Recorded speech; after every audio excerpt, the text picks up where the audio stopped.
प्यारे विद्यार्थी, जैसा कि आप जानते हैं हम रोहित सर आप लोगों के बीच साइंस आर्ट्स कोचिंग सेंटर के शिक्षक हैं, डायरेक्टर हैं।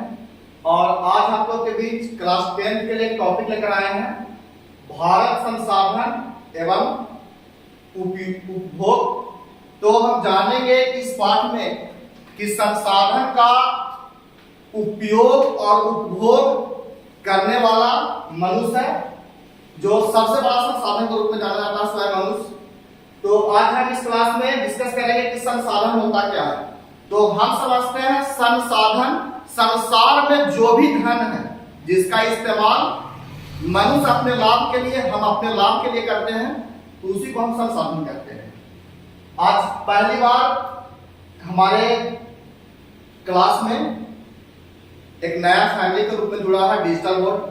उस डिजिटल बोर्ड के माध्यम से, डिजिटल पैनल के माध्यम से पहली बार आप लोग के बीच आए हैं।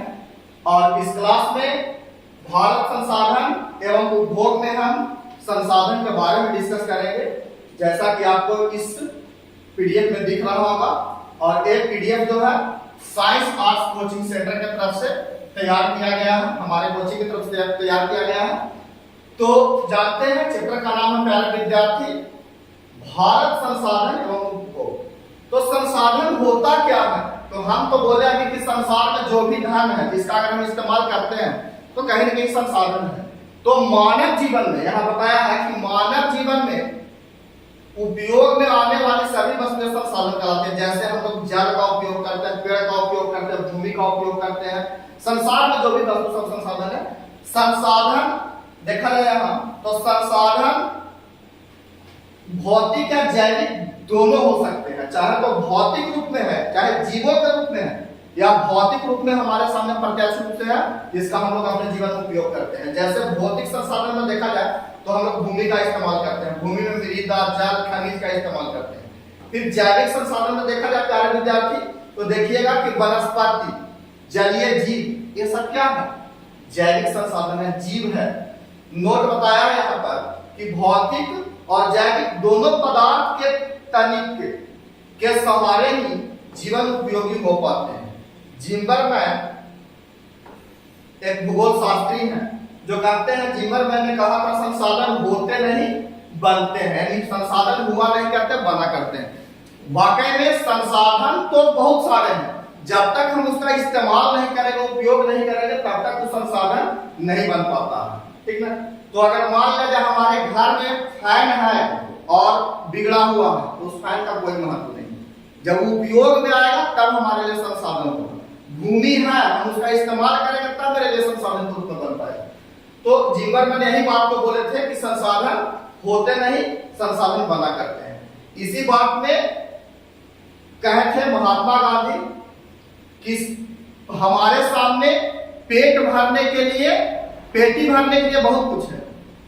इसी पर संसाधन पर कहते हैं, महात्मा गांधी बोले थे कि पेटी भरने के लिए बहुत कुछ है, पेट भरने के लिए कुछ नहीं। ऐसा कुछ उनका कोट था। सेवा में, सेवा को भी संसाधन कहा जाता है। अगर हम किसी को सेवा दे रहे हैं तो प्यारे विद्यार्थी जो क्लास है, क्लास में हम आपको सेवा देने का काम कर रहे हैं, तो सेवा देना भी एक प्रकार का क्या है? जैसा कि हम लोग समझते हैं कि संसाधन को भी, सेवा को भी संसाधन कहा गया है। संसाधन किसी भी देश का आर्थिक सामाजिक मेरुदंड होता है, यानी किसी देश में संसाधन ही है जो यह पैमाना है एक प्रकार का कि कितना उसका आर्थिक विकास हुआ हो, कितना उसका सामाजिक विकास हुआ। ऐसे भी कहा जाता है कि किसी भी देश का डेवलप और विकसित तब कहा जा सकता है जब उसके पास संसाधन का भंडार ज्यादा हो, यानी संसार में उसके पास खनिजों का भंडार हो, संसाधन हो। अब देखा जाए उत्पत्ति के आधार पर संसाधन को दो भाग में बांटा गया है, जैव संसाधन और अजैव संसाधन। जैव संसाधन जो जीवों से मिलकर के बना हो, और अजैव संसाधन जो जीवों से ना मिलकर के बना होगा। सजीव वस्तुओं के समूह को जैव संसाधन कहा जाता है। जैसा कि जानते हैं हम लोग कि निर्जीव वस्तुओं के समूह को अजैव संसाधन कहते हैं। उपयोगिता के आधार पर देखिएगा प्यारे विद्यार्थी, तो उपयोगिता के आधार पर संसाधन को दो भाग में बांटा गया, नवीकरणीय और अनवीकरणीय। नवीकरणीय सबको पता है, जिसका इस्तेमाल हम एक बार से अधिक कर सकते हैं, यानी एक बार उपयोग करने के बाद पुनः उसी वस्तु को दोबारा उपयोग में ला सकते हैं, तो उसको कहते हैं नवीकरणीय। और अनवीकरणीय क्या होता है, तो जिसको एक बार इस्तेमाल करने के बाद दोबारा हम उस वस्तु का इस्तेमाल में नहीं ला सकते। जैसा कि यहाँ इसका परिभाषा भी दे रहे हैं कि वो वैसे संसाधन जिन्हें पुनः प्राप्त किया जा सकता है उसे नवीकरणीय संसाधन कहा जाता है। जैसे सौर ऊर्जा, पवन ऊर्जा, जल, वन्य एवं वन्य प्राणी, इसको दोबारा प्राप्त किया जा सकता है।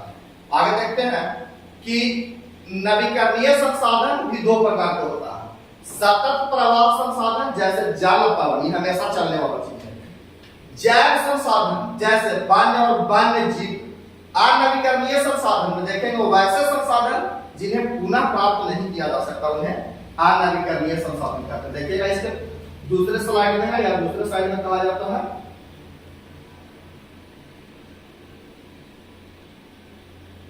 कि आप देखते हैं हम लोग कि नवीकरणीय संसाधन दो प्रकार के होते हैं। पुनः या चक्रीय संसाधन जैसे धातु, इसको चक्र में एक वस्तु बनाने के बाद दूसरा वस्तु हमेशा लोग उसको बदलते रह सकता है। अचक्रीय संसाधन जैसे जीवाश्म ईंधन, पेट्रोलियम, एक बार जल गया तो जल गया, कोयला एक बार जल गया तो जल गया।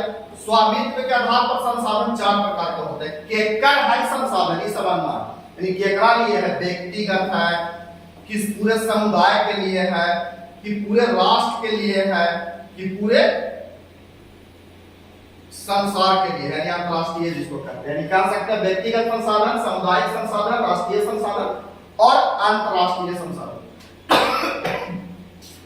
व्यक्ति संसाधन, व्यक्तिगत संसाधन के बारे में कहा जाता है बाबू कि वैसे संसाधन जिस पर किसी व्यक्ति का अधिकार होता है, खास व्यक्ति का अधिकार हमर है, तो ये हो गया व्यक्तिगत संसाधन।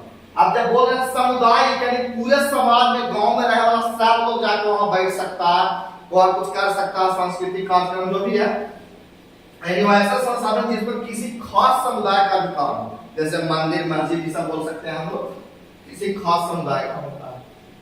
इसके अलावा आप देखिएगा कि